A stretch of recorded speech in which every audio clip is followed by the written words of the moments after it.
5, 4, 3, 2, 1, 0. Leur première réaction a été une expression d'horreur à l'idée que l'on ait pu utiliser cette invention pour provoquer des destructions. Histoire vivante. 6 août. Proposée par Irène Chaland 1945. et Jean Leclerc. Alors que nous faisions demi-tour et regardions, il n'y avait plus de ville, mais un énorme bouillonnement noir de débris. Ça peut être une solution humanitaire que de faire une guerre de cette manière-là. Cette semaine, la menace nucléaire. Il n'y a pas lieu du tout de s'inquiéter. D'Hiroshima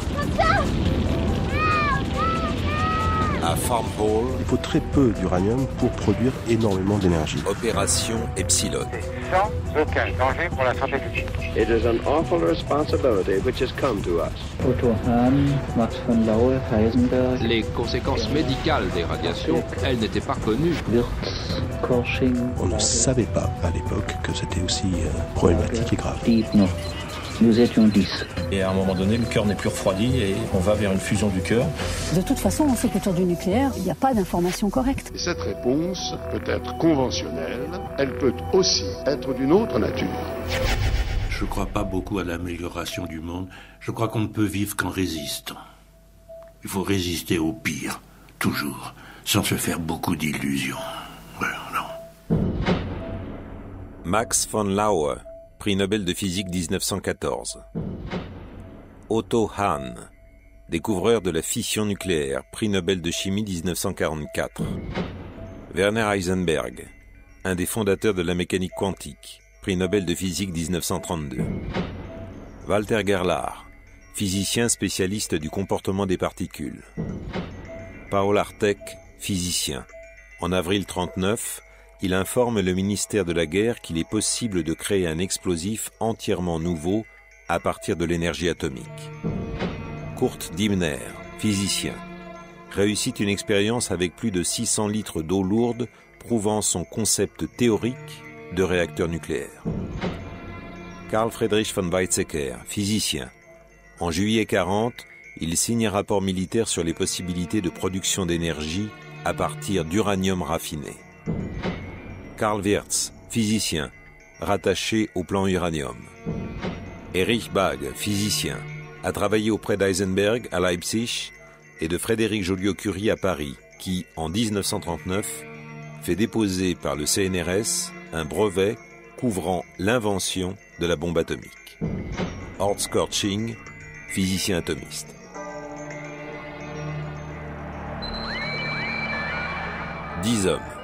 Dix hommes réunis, enfermés, mis sur écoute. Notre épisode est aujourd'hui intitulé « La version ».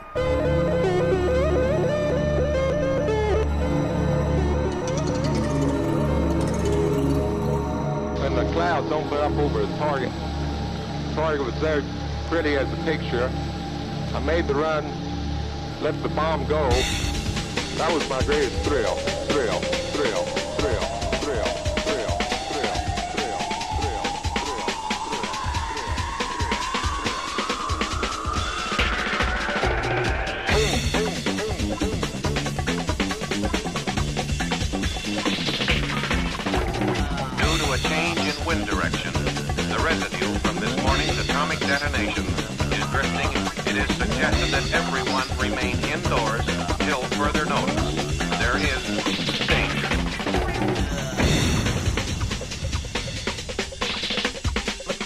Military buildup can be reversed.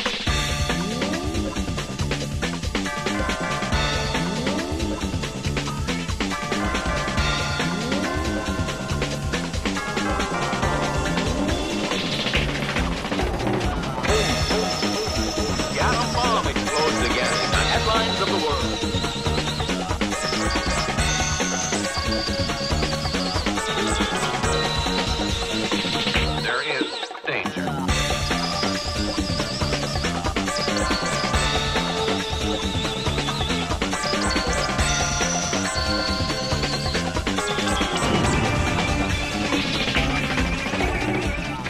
Histoire vivante. Cette semaine, la menace nucléaire. Aujourd'hui, la version. 7 août 1945, le président Harry Truman annonce que les États-Unis ont utilisé l'arme atomique. Having found the atomic bomb, we have used it. We shall continue to use it until we completely destroy Japan's power to make war. Only a Japanese surrender will stop us. It is an awful responsibility which has come to us. We thank God that it has come to us, instead of to our enemies. And we pray that He may guide us to use it in His ways and for His purposes.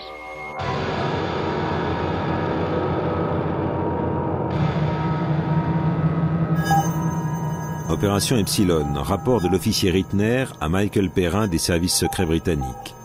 Copie au commandant Eric Welch. Les invités se sont rassemblés pour écouter le communiqué officiel de 9 heures. Ils ont compris que la nouvelle était véridique. Nous avons pensé qu'ils discuteraient de la chose. Nous les avons donc laissés seuls. Diffusion ordinaire. Ils ont l'air d'avoir fait l'explosif avant d'avoir construit le moteur. Et ils disent maintenant, dans l'avenir, nous construirons les moteurs. En tout cas, cela démontre que les Américains sont vraiment capables de monter des coopérations à des échelles fantastiques. Ça aurait été impossible en Allemagne. Chacun disait que l'autre était minable. Vous ne pouvez pas dire ça. Pas pour le groupe travaillant sur l'uranium. On ne peut pas imaginer une coopération et une confiance plus grande que dans ce groupe. Vous ne pouvez pas dire que tout le monde traitait les autres de minables. Pas officiellement, bien sûr. Et officieusement non plus. Cessez de me contredire. Il y a trop de gens ici qui sont au courant. Bien entendu que nous ne pouvions pas travailler à cette échelle-là. Combien de personnes travaillaient sur le V1 et le V2 ? Des milliers. On n'aurait jamais eu le courage moral de recommander au gouvernement, au printemps 1942, de mettre 120 000 personnes à travailler uniquement là-dessus. Je crois que nous ne l'avons pas fait parce qu'aucun physicien ne voulait le faire par principe. Si nous avions tous voulu que l'Allemagne gagne la guerre, nous y serions parvenus. Je ne le crois pas, mais je me félicite que nous n'y soyons pas arrivés. Vu les chiffres, je pense qu'ils l'ont fait avec des spectrographes de masse. S'ils avaient une meilleure méthode, ils n'auraient pas supposons que ce soit la méthode de Gluck. On n'aurait pas besoin de jamais rien pu faire avec du gaz à haute température. Quand je pense à tout le temps qu'il nous a fallu pour obtenir un climat séparé avec du gaz, ça a pris 9 mois, je crois. La guerre sera peut-être finie demain. Et le lendemain, on rentrera à la maison. On ne rentrera jamais. Si on avait travaillé sur une échelle plus grande, les services secrets nous auraient assassinés. Soyons heureux d'être encore en vie. Fêtons cette soirée dans cet esprit-là. Le professeur Gerlach serait un Obergruppenführer et siégerait comme criminel de guerre. Quand on n'a pas de courage, il vaut mieux abandonner tout de suite. Arrêtez de faire toujours des remarques aussi agressives. Les Américains l'ont mieux fait que nous, c'est clair. À ce moment de la conversation, Gerlach quitte la pièce. En fait, la structure des relations entre les scientifiques et l'État était telle en Allemagne que, bien que nous n'étions pas pressés de le faire, l'État nous faisait si peu confiance que, même si on avait voulu le faire, ça n'aurait pas été facile d'y arriver. Parce que les officiels ne s'intéressaient qu'aux résultats immédiats. Ils ne voulaient pas travailler sur des projets à long terme, comme les Américains. Même si on avait eu tout ce qu'on demandait, il n'est pas sûr du tout qu'on serait arrivé aussi loin que là où en sont les Américains et les Anglais aujourd'hui. Le problème n'est pas qu'on était pratiquement aussi avancés qu'eux, mais le fait est qu'on pensait tous que ce n'était pas réalisable pendant la durée de la guerre. Ce n'est pas tout à fait vrai. Je dirais que j'étais absolument convaincu qu'on pouvait faire le moteur à uranium. Mais je n'ai jamais pensé qu'on ferait la bombe. Et au plus profond de mon cœur, j'étais vraiment heureux de faire un moteur, et pas une bombe, je dois bien l'admettre. Si tu avais voulu faire la bombe, on se serait sans doute davantage concentré sur la séparation isotopique et moins sur l'eau lourde. C'est à présent au tour d'Otto Hahn de quitter la pièce. Si on avait commencé ça assez tôt, on aurait abouti à quelque chose. S'ils ont pu y arriver à l'été 45, on aurait peut-être eu assez de chance pour finir à l'hiver 44-45. Le résultat, c'est qu'on aurait anéanti Londres. Mais on n'aurait toujours pas conquis le reste du monde. Et ils nous les auraient lâchés dessus. Je crois qu'il ne faut pas se chercher des excuses maintenant de ne pas y être parvenu. Le fait est qu'on n'a pas voulu le faire. Si on y avait mis la même énergie que les Américains, et si on l'avait voulu autant qu'eux, il est absolument certain qu'on n'y serait pas arrivé, parce qu'ils auraient rasé les usines. Bien sûr, ils nous observaient tout le temps. On peut dire que ça aurait été beaucoup plus tragique pour le monde si l'Allemagne avait eu la bombe à uranium. Imaginez seulement qu'on ait détruit Londres à coups de bombe à uranium. Ça n'aurait pas mis fin à la guerre. Et à la fin de la guerre, je doute que ça aurait été une bonne chose. On n'avait pas assez d'uranium. Il aurait fallu équiper des avions long courriers de moteurs à uranium pour aller faire des atterrissages au Congo ou au nord-ouest du Canada. Il aurait fallu tenir militairement ces zones et extraire la matière des mines. Ça aurait été impossible. On disait que le contenu en uranium des roches, dans les mines à côté de Gastein, était à ce point élevé que la question du coût ne se posait même pas. Il doit y avoir des quantités énormes d'uranium en Haute-Silésie. Des experts m'ont dit ça. Ce sont d'assez petites quantités. S'ils l'ont fait avec des spectrographes de masse, on n'a pas à s'en vouloir. On n'aurait pas pu le faire. Mais s'ils ont trouvé une astuce, ça me gênerait. Je crois qu'il faut éviter de se quereller entre nous. La cause est perdue. En plus, ne rendons pas les choses trop difficiles pour Anne. On a sans doute mis au point des tas de choses que les autres sont incapables de faire, mais qu'ils ont utilisées. C'est effrayant pour Han. Lui, l'a vraiment fait. Oui. Il y a environ 1 an, un type du ministère des Affaires étrangères m'a dit que les Américains avaient menacé de lâcher une bombe à uranium sur Dresde, si nous ne nous rendions pas bientôt. On m'a demandé alors si je pensais cela possible, et j'ai répondu, en toute bonne foi, non. Cela me paraît caractéristique. Les Allemands ont fait la découverte et ne l'ont pas utilisée. Les Américains, eux, l'ont utilisée. Je dois dire que je n'imaginais pas que les Américains oseraient l'utiliser.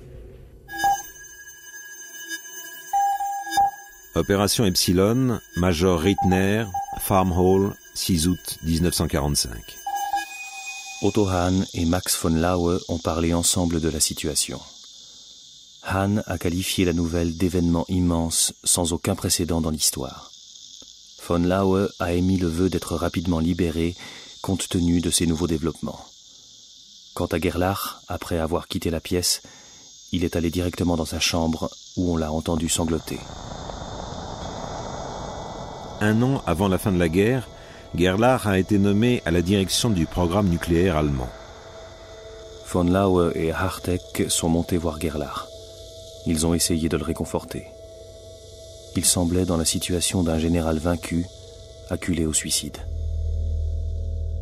Quand j'ai pris ça en main, j'en ai parlé à Heisenberg et à Hahn. Et j'ai dit à ma femme, la guerre est perdue. Dès que l'ennemi sera entré dans le pays, je serai arrêté et emmené. Je ne l'ai fait que parce que ceci est une affaire allemande. Et nous devons prendre garde à ce que la physique allemande soit préservée. Je n'ai jamais songé à la bombe, mais je me suis dit, puisque Hahn a fait cette découverte, soyons au moins les premiers à l'utiliser. Quand on rentrera en Allemagne, on passera un sale quart d'heure. On va penser que nous avons tout saboté. On ne restera pas longtemps en vie. Vous pouvez être sûr que beaucoup en Allemagne disent que c'est notre faute. Ah, laissez-moi seul, s'il vous plaît. À son tour, Otto Hahn est monté réconforter Gerlach. Est-ce que vous êtes en colère parce que nous n'avons pas fait la bombe à uranium? Je remercie Dieu à genoux que nous n'ayons pas fait la bombe à uranium. Ou bien est-ce que vous êtes démoralisé parce que les Américains l'ont fait avant nous? Oui, c'est ça. Vous n'êtes quand même pas pour l'existence d'une arme aussi monstrueuse que la bombe à uranium? Non. On n'a jamais travaillé sur la bombe. Je ne pensais pas que ça irait si vite. Mais je pensais réellement qu'il fallait tout mettre en œuvre pour créer les sources d'énergie et pour exploiter toute possibilité d'avenir. Quand les premiers résultats sont sortis, que la concentration a été augmentée par la méthode du cube, j'ai parlé au bras droit de Speer, Geist. Il m'a demandé « Qu'est-ce que vous voulez faire avec ça ?»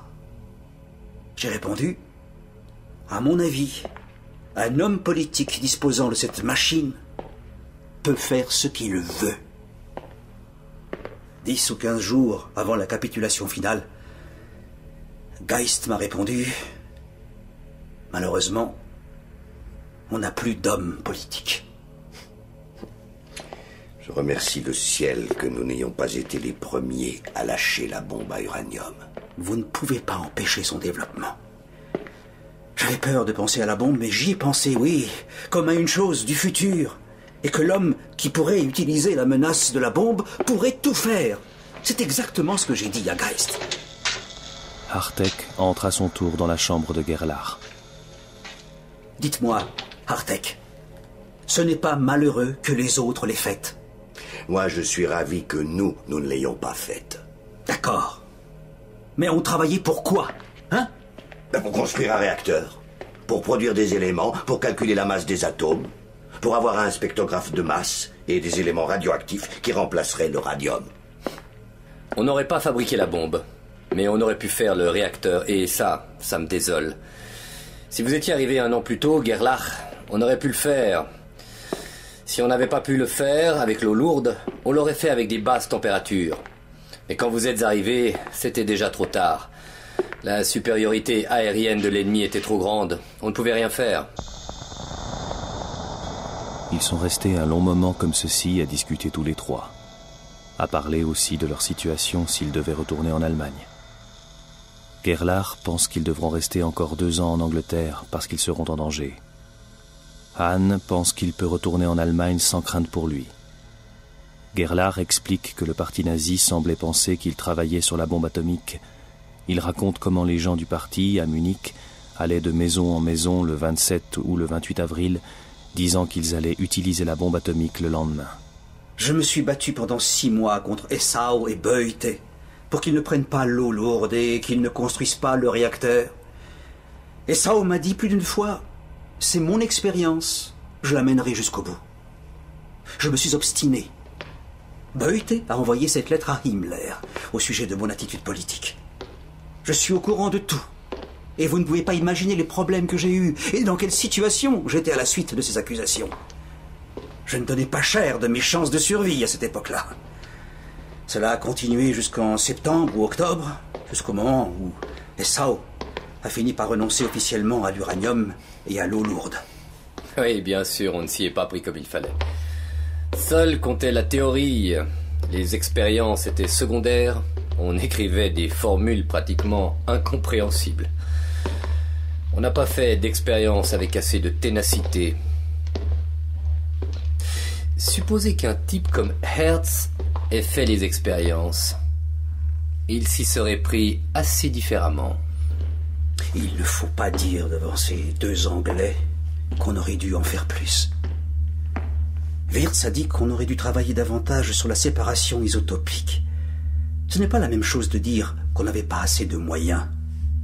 On ne peut pas dire devant ces Anglais qu'on n'a pas essayé assez sérieusement. Ils étaient nos ennemis, bien qu'on ait saboté la guerre. Il y a des choses que nous savons et dont nous pouvons parler entre nous. Mais il ne faut pas en discuter en leur présence. Oui. Voici en résumé la suite des entretiens de cette journée. Hahn et Heisenberg ont discuté ensemble. Hahn était très bouleversé à propos de tout ça. Il ne comprenait pas pourquoi Gerlach l'avait si mal pris. Pour Heisenberg, Gerlach était le seul qui eût vraiment désiré une victoire de l'Allemagne, parce que, bien qu'il ait compris et désapprouvé les crimes commis par les nazis, il ne pouvait pas oublier qu'il travaillait pour l'Allemagne. Hahn a répondu qu'il travaillait dans le même pays et que, si curieux que cela puisse paraître, c'est pour cela qu'il avait souhaité la défaite. Heisenberg a poursuivi en disant qu'il pensait que la possession de la bombe à uranium renforcerait la position des Américains vis-à-vis des Russes. Ils ont ensuite discuté du même sujet qu'auparavant, disant qu'ils n'avaient jamais voulu travailler sur la bombe et qu'ils avaient été bien heureux lorsqu'on avait décidé de tout mettre sur le moteur. Heisenberg a déclaré que des gens en Allemagne pourraient dire qu'ils auraient dû forcer les autorités à mettre les moyens nécessaires à leur disposition et à libérer 100 000 hommes pour la fabrication de la bombe. Il a lui-même le sentiment que s'ils avaient été dans le même état d'esprit que les Américains et s'ils s'étaient dit à eux-mêmes qu'il fallait à tout prix que Hitler gagne la guerre, ils y seraient arrivés, alors qu'en fait, ils ne voulaient pas qu'il gagne. Hahn a admis cependant qu'il n'avait jamais pensé que la défaite de l'Allemagne allait provoquer une telle tragédie dans son pays. Puis les deux hommes ont évoqué les sentiments des savants américains et britanniques qui ont mis au point la bombe atomique. Selon Heisenberg, leur situation était différente puisqu'ils considéraient Hitler comme un criminel. Hahn et Heisenberg ont tous les deux espéré que cette découverte serait, dans le long terme, utile à l'humanité. Heisenberg a poursuivi en spéculant sur l'usage que les Américains allaient faire de cette nouvelle découverte, et il s'est demandé s'ils allaient l'utiliser pour prendre le contrôle de la Russie, ou bien s'ils attendraient que Staline la copie. Heisenberg a poursuivi en se plaignant amèrement de ce que Goudsmit, le chef de l'opération Alsos, qui a permis de mettre la main sur eux, leur avait très intelligemment menti. Il pense qu'il aurait au moins pu leur dire que leurs expériences en Amérique étaient plus avancées que les leurs. Ils ont été d'accord pour dire que le secret avait été très bien gardé. Hahn a remarqué qu'il n'y avait eu aucune publication sur la fission dans des revues scientifiques britanniques ou américaines depuis janvier 1940, mais il pensait qu'il y en avait eu une en Russie sur la fission spontanée de l'uranium avec du deutérium. Heisenberg a répété ses arguments en disant qu'il s'était consacré uniquement aux moteurs à uranium, qu'il n'avait jamais essayé de faire une bombe et qu'il n'avait rien fait sur la séparation isotopique parce qu'il n'avait pas obtenu les fonds nécessaires. Il a répété l'histoire de la menace d'un bombardement atomique sur Dresde et dit qu'il avait été interrogé par quelqu'un du ministère des Affaires étrangères au sujet de cette éventualité. La conversation s'est terminée sur ces mots. Peut-être n'ont-ils rien fait d'autre que produire du 235 et fabriquer une bombe avec. Dans ce cas, il doit y avoir plein de sujets scientifiques intéressants à étudier. Oui, mais ils doivent empêcher les Russes de la faire. J'aimerais bien savoir ce que Staline pense ce soir. Bien sûr, ils ont des hommes comme Landau, et ces gens-là peuvent aussi la faire. Il n'y a pas grand-chose d'autre que la fission à savoir. La vraie difficulté, c'est de séparer les isotopes. Non. De ce point de vue, les Américains, et en fait tous les Anglo-Saxons, leur sont infiniment supérieurs. J'ai le sentiment que la guerre avec le Japon va prendre fin dans les jours qui viennent. Ensuite, on sera sans doute renvoyé chez nous assez rapidement, et tout sera beaucoup plus facile qu'avant. Qui sait? C'est peut-être une bénédiction, après tout. Les invités ont décidé ensemble qu'ils ne devaient pas afficher leurs préoccupations. Ils ont donc insisté pour jouer aux cartes jusqu'à minuit passé, comme d'habitude. Von Weizsäcker, Wirtz, Hartek et Bagge sont restés après que les autres soient allés se coucher. La conversation suivante a eu lieu. Il faut leur tirer un coup de chapeau pour le courage qu'ils ont eu de risquer tous ces millions. On aurait certainement réussi si les plus hautes autorités avaient dit « Nous sommes prêts à tout sacrifier ». Dans notre cas, même les scientifiques ont dit que c'était irréalisable. Ce n'est pas vrai. Vous y étiez à cette conférence de Berlin, le 8 septembre, je crois. On avait posé la question à chacun. Geiger, Botha et vous, Hartek. Vous y étiez aussi. Et tout le monde avait dit qu'il fallait la faire immédiatement. Quelqu'un a dit « Bien sûr, la question de savoir s'il faut faire une chose comme ça reste ouverte. » Après quoi, Botha s'était levé et avait dit « Messieurs, il faut la faire. » Puis Geiger s'est levé et a dit « S'il y a la moindre chance qu'on puisse la faire, alors il faut la faire. » C'était le 8 septembre 1939. Je ne comprends pas comment vous pouvez dire ça. 50% des gens étaient contre. Tous les scientifiques qui n'y comprenaient rien ont tous été contre. De ceux qui comprenaient, un tiers étaient contre. Comme 90% n'y comprenaient rien, 90% ont été contre. Nous savions que c'était faisable, en principe. Mais par ailleurs, on a bien compris que c'était une chose épouvantablement dangereuse. Si les Allemands avaient dépensé 10 milliards de marks sans que ça marche, tous les physiciens auraient eu la tête tranchée. En Allemagne, très peu de monde y croyait. Et même ceux qui pensaient que c'était réalisable ne travaillaient pas là-dessus. Par exemple, quand on a commencé avec cette histoire d'eau lourde, la méthode Clusius semblait trop chère. Clusius, c'est le physicien allemand qui, en 1938, invente la séparation des isotopes. Mais j'ai dit qu'il fallait utiliser plusieurs méthodes en même temps, et que nous devrions avoir une usine fonctionnant sur le principe de Clusius, produisant 200 à 300 litres par an, c'est-à-dire une petite usine, puis une usine chaud-froid. J'ai l'impression qu'on n'aurait jamais pu faire la bombe, Mais on aurait certainement fait marcher le réacteur. En fait, Korching a raison quand il dit que la coopération n'était pas très bonne au sein du groupe nucléaire. Contrairement à ce que dit Gerlach. En réalité, Gerlach a travaillé contre nous. Dibner et lui ont toujours travaillé contre nous. À la fin, ils ont même essayé de nous écarter du réacteur. Si un tribunal allemand devait enquêter pour savoir pourquoi ça n'a pas fonctionné en Allemagne, ce serait très très dangereux. Si on avait démarré comme il fallait en 1939, et si on s'y était tous mis, tout se serait bien passé. Oui, et on aurait été tués par les services secrets britanniques. Je suis content que ça ne se soit pas passé comme ça. Autrement, on serait tous morts. Si l'Allemagne avait disposé d'une arme lui permettant de gagner la guerre, alors l'Allemagne aurait eu raison et les autres tort. Est-ce que les conditions auraient été meilleures en Allemagne après la victoire de Hitler? Je ne crois pas. En outre, les beaux jours des petits pays sont finis. Supposons que Hitler ait réussi à former son Europe et qu'il n'y ait pas eu d'uranium en Europe. Si nous avions vraiment décidé de faire un moteur à uranium, nous n'aurions pas eu la bombe à l'été 1944. Et si la chose avait été bien prise en main par la propagande... Ça aurait pu faire une base de négociation. Ça aurait été une base de négociation pour n'importe quel gouvernement, sauf pour Hitler. J'ai marché vers la débâcle en gardant les yeux ouverts. Je voulais essayer de sauver la physique allemande et les scientifiques allemands. Et là, j'ai réussi. Et peut-être la physique allemande pourra-t-elle collaborer à l'intérieur d'un grand ensemble occidental?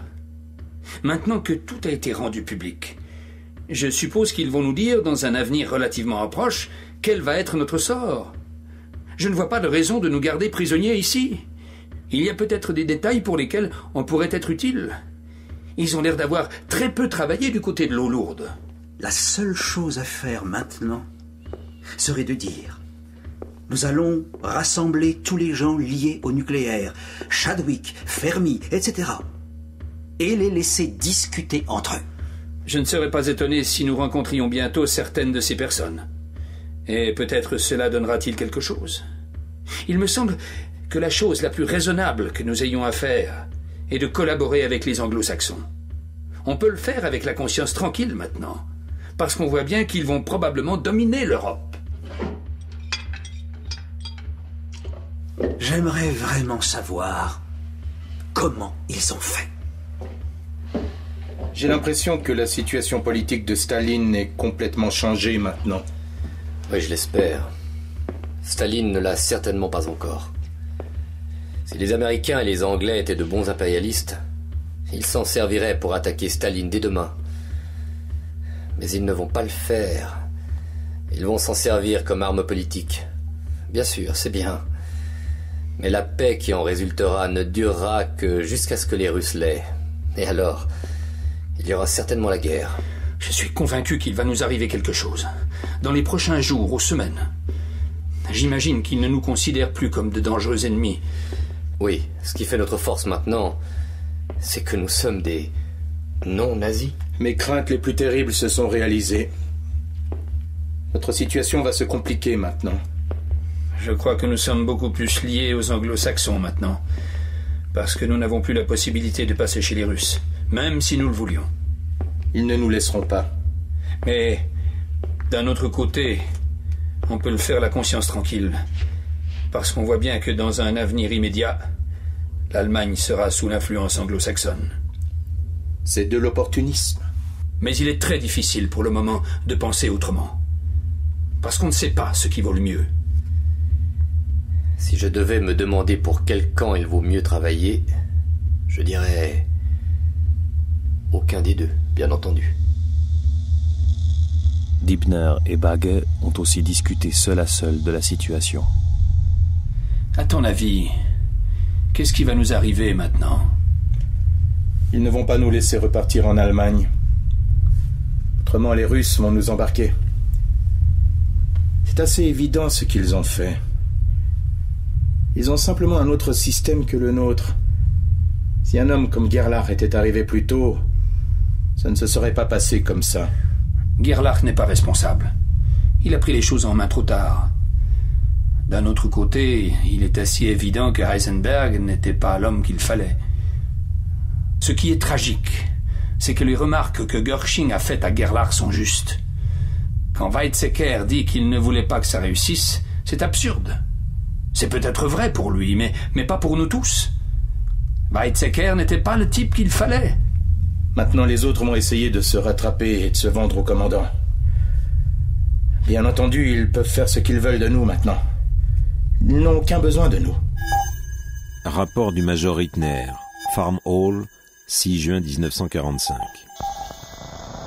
Bien que les invités se soient mis au lit vers 1h30, il semble que la plupart aient passé une nuit assez agitée, si on en juge par les sanglots et les cris qu'on a pu entendre de temps à autre pendant la nuit.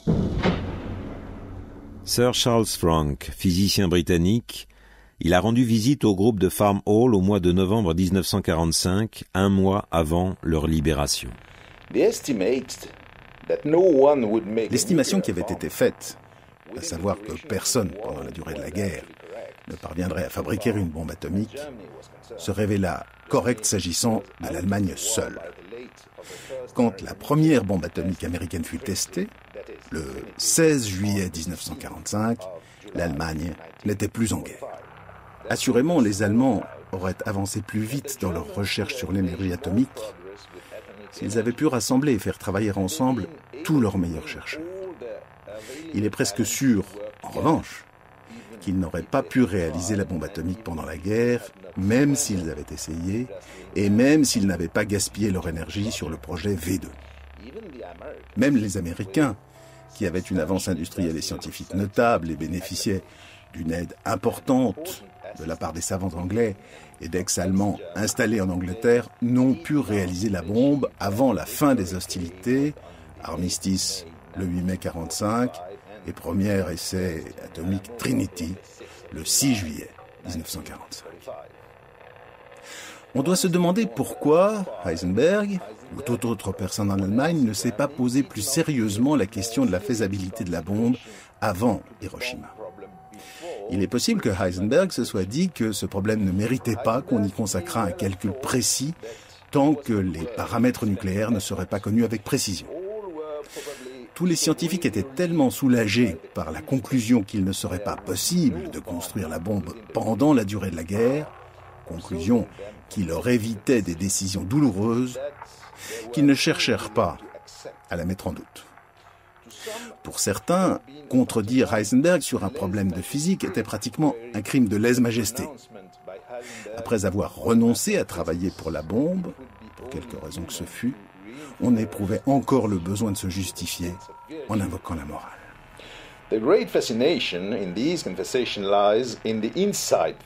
qu'il y a de vraiment fascinant dans ces conversations, c'est qu'elles nous font pénétrer dans l'esprit de 10 individus au prix avec des fidélités et des devoirs antagonistes. Envers l'humanité, envers la science, envers leur pays, envers leur groupe, leur famille, leur amour-propre et leur carrière.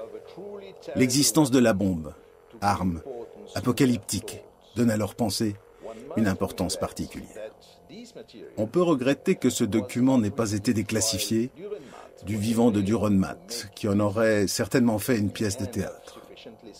Et on peut se demander si, confié à des acteurs, successfully enacted on the stage.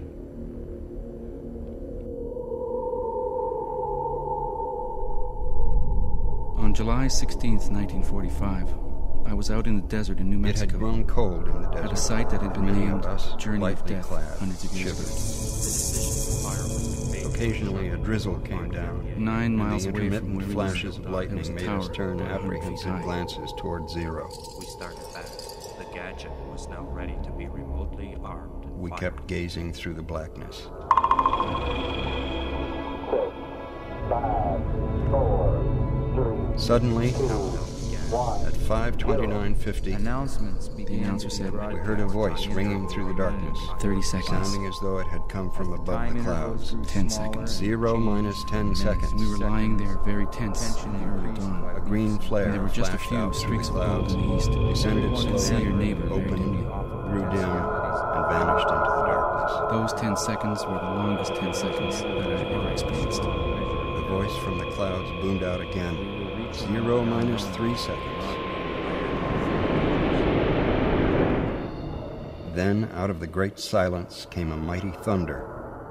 It reverberated all through the desert, bounced back and forth from the Sierra Oscura, echo upon echo. Seconds after the ground trembled under our feet as an air blast followed almost a wave of hot wind was felt by many of us just before the blast and warned us of its coming. Made us feel that we puny things were blasphemous to dare tamper with I'm sure that at the end forces of the world, reserved in the to last Almighty. millisecond of the Earth's existence, the last human will see what we saw.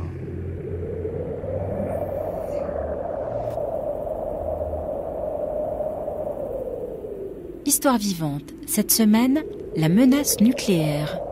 Aujourd'hui, la version. Extrait des Savants d'Hitler de John Cornwell.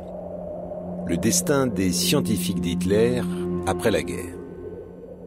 Malgré les cinglantes critiques de Lise Meitner, les scientifiques d'Hitler ne manifesteront guère de remords, tandis que la science, en Allemagne de l'Ouest, s'accommodera après-guerre de la situation nouvelle d'une nation divisée. Selon le professeur Mark Walker, enseignant à Cambridge, auteur d'une étude sur la question du nucléaire pendant la période du national-socialisme, depuis la fin de la guerre, la direction de la Kaiser Wilhelm Gesellschaft, puis de la société Max Planck, qui lui succéda, a, je cite, systématiquement ignoré, minimisé ou déformé la nature de sa collaboration lourde de conséquences avec le nazisme. La société et ses instituts deviendront même un objet de dispute entre les vainqueurs. Les soviétiques essaieront de mettre l'institut au service de l'Allemagne de l'Est, ils en confieront la responsabilité à un communiste, les Français de leur côté essaieront d'en rapporter en France des éléments précieux, les Américains se montreront désireux de donner à certains instituts la qualité d'entités indépendantes. Quant aux Britanniques, en revanche, ils établiront leur siège à l'intérieur même de la zone d'occupation, tout en insistant pour en changer le nom. En 1948, la société abandonne d'ailleurs le nom du Kaiser Institute pour celui de Max Planck.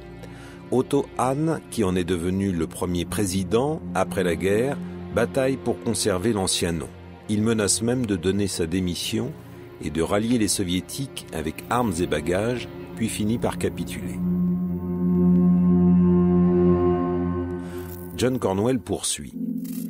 Dans son effort pour sembler réhabilité et à bonne distance des nazis, la société scientifique rompt ses liens avec l'industrie allemande, se proclame exclusivement vouée à la recherche fondamentale. Le nouvel État fédéral en assure entièrement le financement. En 1946, Otto Hahn prend la direction de la société scientifique. C'est le rôle le plus éminent que peut tenir alors un scientifique en Allemagne. Et il reçoit le prix Nobel à Stockholm pour sa découverte de la fission. Dans les années 50, Otto Hahn s'impose comme le principal porte-parole allemand en matière d'éthique et de politique de la science. Il écrit un article sur l'exploitation de l'énergie nucléaire. Puis il se retrouve au centre d'une controverse internationale quand lui-même et 17 de ses collègues reprochent au gouvernement du chancelier Adenauer de coopérer avec l'OTAN dans un projet de stockage d'armes nucléaires sur le sol ouest allemand. Le groupe souligne les dangers des armes nucléaires tactiques, faisant valoir que si elles devaient être employées contre des pays du pacte de Varsovie, c'est l'Allemagne qui serait exposée de plein fouet aux retombées radioactives. Parmi les signataires du manifeste dénonciateur, d'anciens pensionnaires de Farm Hall. Dans les dernières années de sa vie, Hahn continue d'être le doyen de la science en Allemagne. Il s'éteint en juillet 68, couvert d'honneur, à Göttingen. Une année après sa libération de Farm Hall, Werner Heisenberg est nommé directeur du Kaiser Wilhelm Institute, institut de physique et d'astrophysique de Göttingen. Dans les 25 dernières années de sa vie, il meurt en 1971, il semble avoir rétabli sa réputation de membre de l'establishment scientifique au pays comme à l'étranger. Élu Fellow de la Royal Society de Londres, il reçoit quantité de prix, distinctions et doctorats honoris causa. Il sillonne le monde pour assister à des conférences scientifiques où il est dans l'ensemble plutôt bien accueilli. Quant à Karl Friedrich von Weizsäcker, il deviendra lui chef de la section théorique du Kaiser Wilhelm Institut d'Eisenberg à Göttingen et ce dès 1946. 11 ans plus tard, il est nommé professeur de philosophie à l'université de Hambourg, puis à la tête de l'Institut Max Planck. En 1965, il accepte de témoigner et de revenir sur cette période. Il est au micro de Jean-Claude Bringuier. Qui était là avec vous? C'était Otto Hahn, Max von Laue, Heisenberg, Gerlach, Harteg, Wirtz, Korsching, Bagge, Diebner.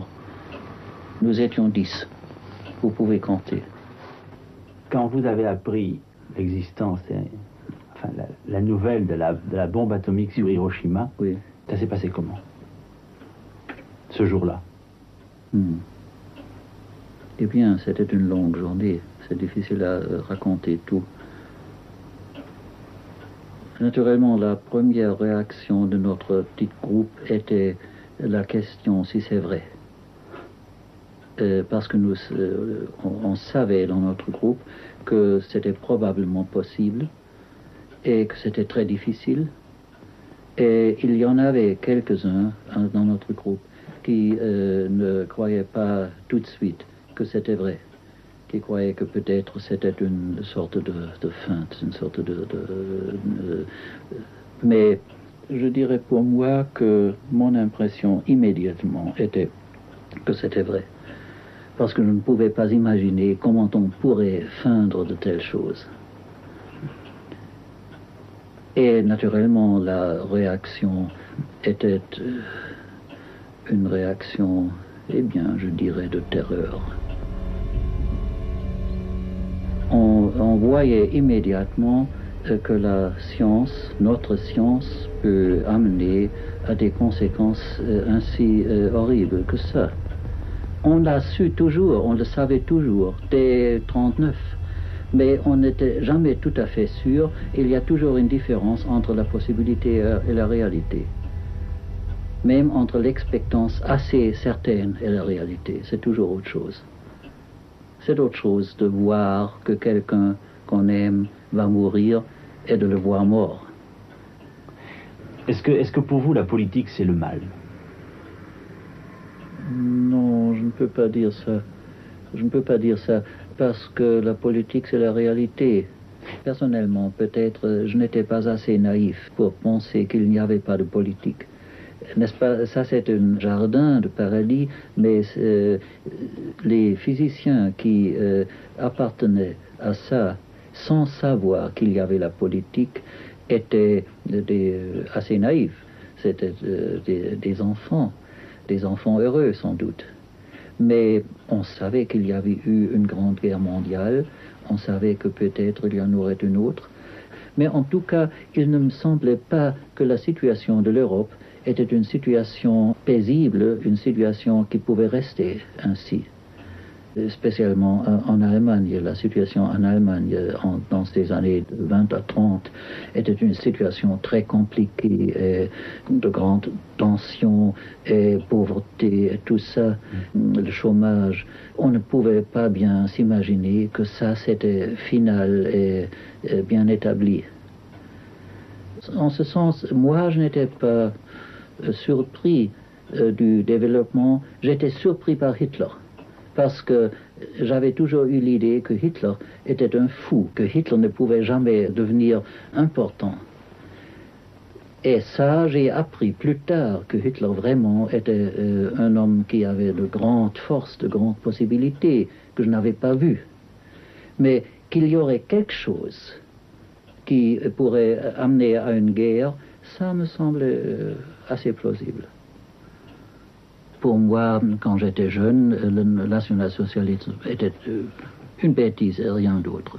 Mon père était diplomate et on connaissait la situation internationale, on connaissait la situation politique, on connaissait la situation des intellectuels et tout ça. Et j'avais à apprendre que ça, ce n'était pas correct, que c'était d'une grande force, que je n'avais pas vu parce que c'est une force qui est assez différente de ce qu'un intellectuel pense Quand j'étais jeune, je pensais que c'était insignifiant.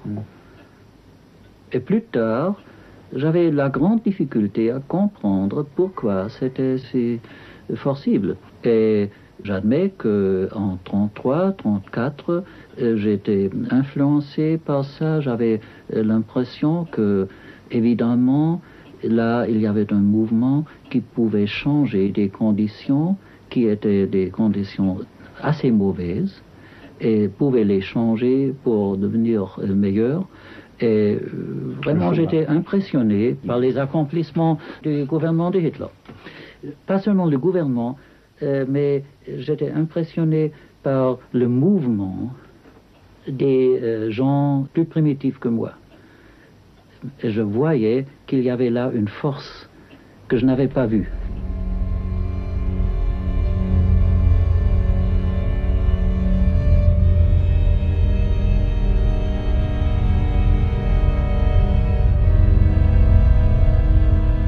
Bon, je vous ai demandé si pour un homme de science, la politique c'était le mal. Je vais vous poser la question autrement. Est-ce que vous pensez qu'un homme de science doit s'occuper des conséquences de ces découvertes ou de leurs applications? Je dirais que oui. Oui, sans doute. Je dirais la politique n'est pas le mal, la politique est la réalité humaine. Et la science maintenant a commencé à transformer cette réalité. Et on ne peut pas transformer une réalité sans s'occuper de ce qu'on fait là. Je dirais c'est comme si des parents donnaient des allumettes à un enfant de 3 ans, montreraient comment on le fait, comment on allume une allumette, et alors il quitterait la maison, et en revenant, il trouverait la maison brûlée, il dirait alors ça, ce n'était pas le bon usage des allumettes. Vous voulez dire que la science est dangereuse par essence? Oui, parce qu'elle nous rend plus, comment est-ce qu'on dit, elle nous rend une puissance, et la puissance est toujours dangereuse. Je ne dirais pas que la puissance est le mal, mais que c'est un danger. Alors il faut comprendre le danger, il faut le prévenir si on peut. Alors, pratiquement, vous voulez dire qu'un homme de science, un homme de recherche, doit, en tout cas en théorie, avoir une sorte de contrôle sur la suite. Là. Comme un père suit son enfant, il doit pouvoir suivre ce que devient sa découverte. Oui, je dirais ça. N'est-ce pas? Il me semble, naturellement, il y a là une grande difficulté. C'est que le savant sait très bien qu'il ne sait pas quand ces découvertes seront dangereuses. Par exemple, Otto Hahn ne savait rien des dangers qui étaient initiés par sa découverte de la fission d'uranium. Soudainement, on le réalisait, mais en le voyant, c'était trop tard. C'était déjà connu à beaucoup de gens, et même si Hahn l'avait tenu comme secret, autres gens l'auraient découvert peut-être une année plus tard ou 2 années plus tard.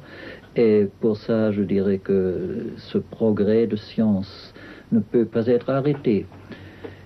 Et pour ça, il y a un grand danger, peut-être le plus grand danger pour l'influence du savant dans la politique, c'est une sorte de fatalisme, qu'il pense qu'on ne peut rien faire, que tout se passe comme progrès de science et tout ce qui est possible doit être fait parce que ça c'est la science, ça c'est la technologie, il faut faire ce qu'on peut faire.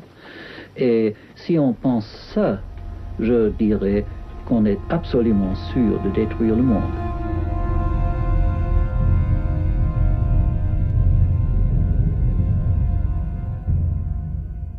Les transcriptions de Farm Hall révéleront que Carl Friedrich von Weizsäcker était à l'origine d'un accord parmi les scientifiques selon lequel, après la guerre, il nierait avoir voulu développer l'arme atomique. Entre eux, ils nommeraient cette histoire, qu'ils savaient fausse, dit Lesart, la version. Bien que le document ait été rédigé par Heisenberg, l'un des hommes présents, Max von Laue, écrira plus tard « Le meneur de toutes ces discussions était Weizsäcker. Je n'ai entendu aucune mention d'un point de vue éthique. » Carl Friedrich von Weizsäcker est décédé le 28 avril 2007.